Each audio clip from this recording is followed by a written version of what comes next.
Sobat Kebun, jumpa lagi di channel kita Top Dewi. Pada kesempatan ini kita akan membahas tentang 3 kunci sukses pertanian.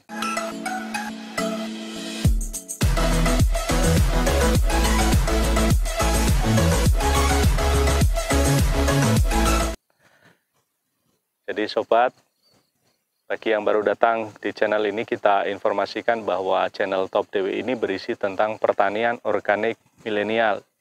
Sukses bertani organik di lahan sempit maupun di lahan luas sobat. Jadi urban farming dan on farm. Bagi yang tertarik dengan ini silahkan di subscribe, like, share video ini sehingga sobat semua banyak yang terbantu lewat video-video kita ini. Terima kasih sobat. Dan bagi yang belum menyalakan tombol loncengnya, silahkan dinyalakan tombol loncengnya. Sehingga nanti sobat akan mendapatkan notifikasi ketika kita mengupload video kita selanjutnya sobat. Oke, terima kasih sobat.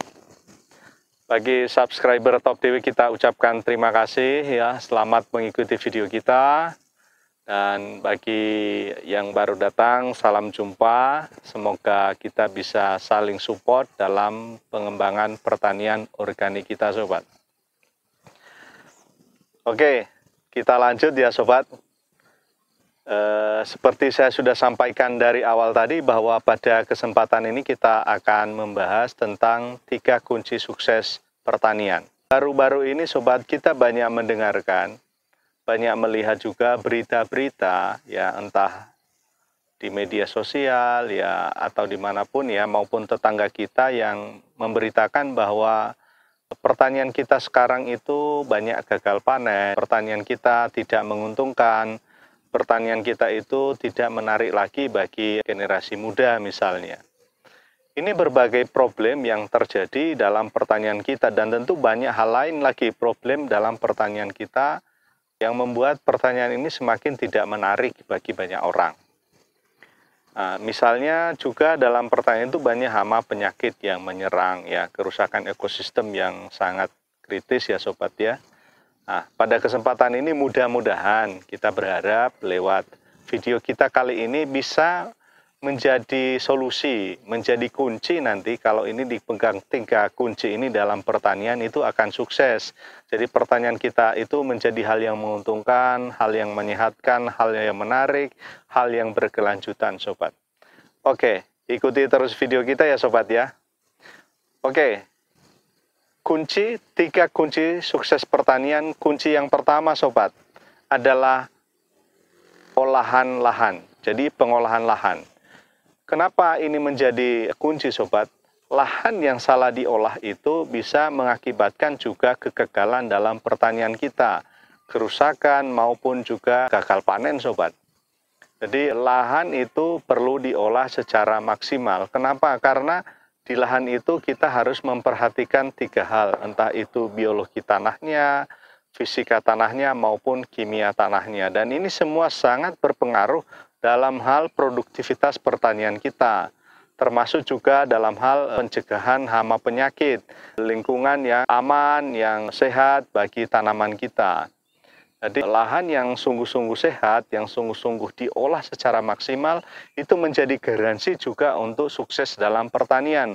Untuk bisa mencegah salah satunya, mencegah gagal panen misalnya sobat, mengurangi hama penyakit yang menyerang.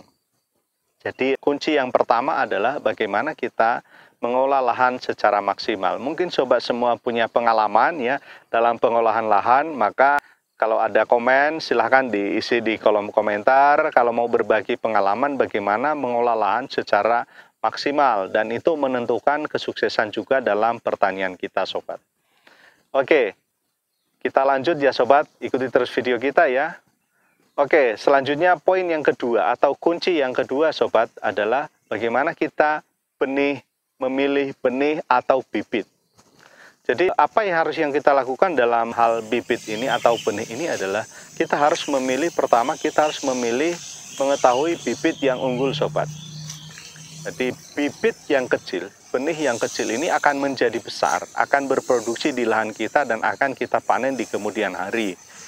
Kalau kita salah memilih benih yang tumbuh di lahan nanti, yang akan berkembang di lahan kita, itu juga akan mengakibatkan kegagalan yang fatal bagi kita. Kita sudah menunggu beberapa bulan, beberapa tahun, tetapi hasilnya setelah waktunya panen malah tidak panen.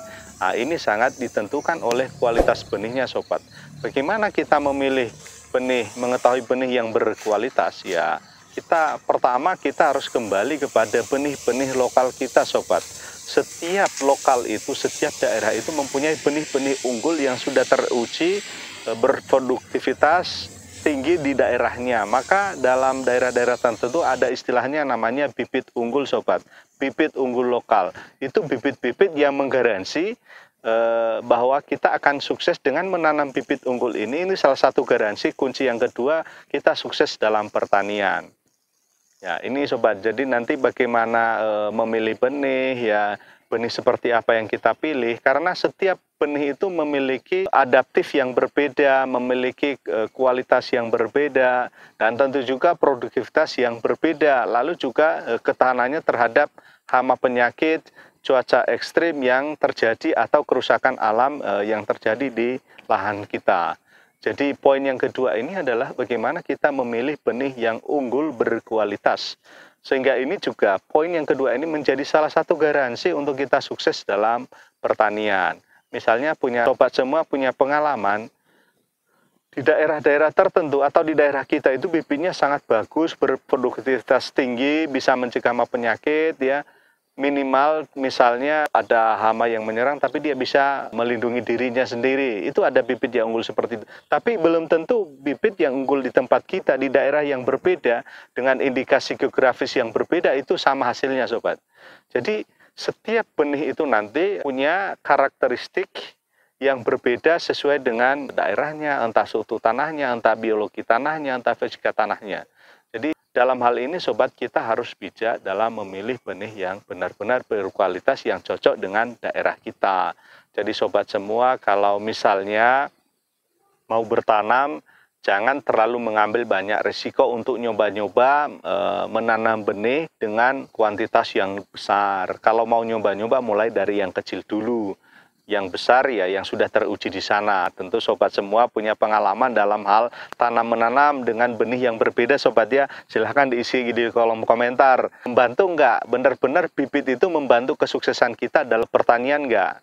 Menurut pengalaman saya menjadi konsultan sejak 2009, jadi sudah sekitar 11-12 tahun yang lalu, saya membuktikan bahwa bibit yang berkualitas 85% menentukan kesuksesan dalam pertanian. Nah, itu poin yang kedua, sobat, kunci yang kedua. Ya, bagi yang belum subscribe, silahkan di-subscribe dulu ya, sobat, ya, supaya ini support dari teman-teman juga untuk membantu mengembangkan channel Top Dewi ini, ya. Oke, terima kasih, sobat. Ikuti terus video kita, ya. Lanjut, sobat. Oke, kunci yang ketiga adalah, sobat, kunci yang ketiga yaitu perawatan rutin. Jadi setelah kita tadi mengolah lahan dengan memperhatikan tadi entah biologi tanahnya, entah fisika tanahnya, entah kimia tanahnya, dan juga bibit yang berkualitas yang sudah teruji di daerah kita bagus, berproduktivitas tinggi, maka poin yang ketiga adalah perawatan rutin. Jadi percuma, sobat, kita sudah mengolah lahan secara maksimal, terus yang kedua kita sudah milih benih yang benar-benar berkualitas, yang unggul, bersertifikat, unggul nasional, udah teruji, ya. Tapi kalau kita tidak melakukan perawatan rutin, itu juga sama aja gagal, sobat, sama aja juga bohong. Jadi sebetulnya perawatan ini, kalau saya umpamakan, ini perspektif saya sendiri, sobat, ya, 15% dari benih unggul itu adalah perawatannya. Tapi 15% kalau kita tidak tahu merawat ini bisa juga menggagalkan yang 85% tadi, sobat. Maka bibit yang kita sudah tanam, bibit yang berkualitas ini kita mau apain, sobat? Yang pertama butuh air, yang kedua pemupukan rutin setelah penanaman, dan yang ketiga adalah perawatan rutin pencegahan hama penyakit, sobat. Jadi misalnya tanaman kita itu dalam penyiraman, tentu juga bagaimana kita menyiram tanaman ini, setelah kita tanam dia butuh air secara rutin. Jangan sampai medianya, tanahnya kering. Kalau kering nanti juga tanamannya akan mati. Terus bagaimana yang kedua tadi, bagaimana kita melakukan pemupukan. Jadi setelah kita tanam, tanaman itu tentu butuh pemupukan rutin, dan pemupukan rutin ini berbeda-beda sobat. Ada nanti kita misalnya tergantung umurnya. Kalau tahunan itu kita bisa melakukan pemupukan rutin setiap 3 bulan sekali. Tapi kalau tanaman yang umurnya pendek, yang musiman, misalnya sawi, ya misalnya kita harus melakukan pemupukan rutin 3 hari sekali, ya pemupukan nyemprotan, ya. Dan juga pencegahan hama penyakit. Jadi tanaman yang kita tanam itu juga tentu tidak bisa lepas dari hama penyakit sobat. Satu hal yang paling bijak kalau kita untuk melakukan perawatan rutin adalah, kalau pengalaman kita selama 12 tahun bertanian kita adalah untuk memaksimalkan hasil, yang memaksimalkan produktivitas tanaman dan menjaga juga termasuk biologi tanah, fisika tanah, dan kimia tanah itu kita tidak menggunakan pupuk dan pestisida sintetis. Kenapa kita tidak pakai itu? Kita sudah membuktikan bahwa penggunaan pupuk sintetis itu meninggalkan residu di dalam tanah, membuat tanah menjadi bantet. Sehingga tanah itu kan biologi tanahnya nggak bisa hidup sobat. Mikrobia pasti mati, cacing-cacing juga mati ya. Dan juga fisika tanahnya mengubah tanah itu menjadi bantet, menjadi keras. Lalu kimia tanahnya tentu meninggalkan residu-residu racun di dalam tanah, sehingga tanah itu ya nggak bisa berproduktivitas lagi, tanaman kita itu nggak bisa tumbuh subur. Maka kita sendiri mengalami tidak menggunakan lagi pupuk sintetis itu, karena itu tidak bagus untuk tanaman kita, yang pengalaman kita sendiri. Lalu ditambah dengan pestisida yang sintetis juga. Kalau kita menggunakan pestisida sintetis kan tugas pestisida ini kan membunuh ya. Jadi sering kita lihat kebun yang disemprot dengan pestisida ini, tanahnya, kebunnya itu bau bangkai ya. Jadi tanamannya tentu nggak bisa tumbuh subur dan maksimal sobat. Jadi kita menggunakan yang semua yang alami, dan kita kenalkan kepada sobat semua apa yang membuat kita bisa 100% bebas dari penggunaan pupuk dan pestisida sintetis. Itu kita menggunakan produk atau formula Top DW. Kenapa kita menggunakan ini dan mengatasi ini? Di dalam Top DW ini formulanya lengkap sobat. Jadi nanti dia bisa memperkaya biologi tanah, karena di dalam formula Top DW ini diinput berbagai mikrobia, entah dekomposer maupun mikrobia yang bermanfaat untuk merangsang akar tanaman ya, membantu penyerapan nutrisi dalam tanah, mendekomposisi bahan-bahan organik yang belum terdekomposisi secara maksimal ya. Dia memperkaya biologi tanah, juga memperbaiki fisika tanah menjadi gembur ya, aerasinya menjadi maksimal, dan tentu juga mendekomposisi kimia tanah yang sudah mengendap di dalam tanah itu. Jadi dia sangat bermanfaat. Di sisi lain juga mengandung hara makro mikro, mencegah hama ya, karena tanaman kita nanti bisa tumbuh subur, bisa mencegah hama penyakitnya kalau diaplikasi ke tanaman dan lahan ya sobat ya. Jadi ini pengenalan saja produk formula Top DW ini bisa memperbaiki semuanya dan bisa menggaransi kesuksesan kita dalam bertanian, termasuk dalam memaksimalkan pengolahan lahan, memaksimalkan produktivitas dan perkembangan pertumbuhan tanaman kita. Ya, termasuk dalam perawatan tadi dia bisa melindungi tanaman kita dari hama penyakit yang menyerang. Oke sobat, demikian saja sharing kita tentang, mudah-mudahan dengan 3 poin ini bisa membantu kita dalam menghadapi permasalahan pertanian kita, yaitu tentang 3 kunci sukses dalam pertanian organik tadi ya. Pertanian tadi, 3 kunci sukses pertanian tadi ada 3 sobat. Yang pertama pengolahan lahan, kedua pemilihan bibit yang berkualitas, dan ketiga adalah perawatan rutin. Semoga sobat selamat mempraktikkan, dan semoga ini membantu pertanian kita semakin sukses. Lebih-lebih juga kita akan support terus, yaitu food estate sedang direncanakan oleh Pak Presiden Jokowi kita.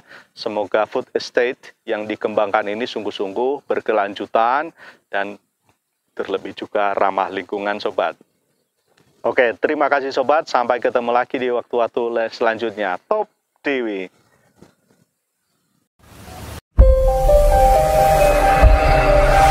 Dipersembahkan oleh Top DW.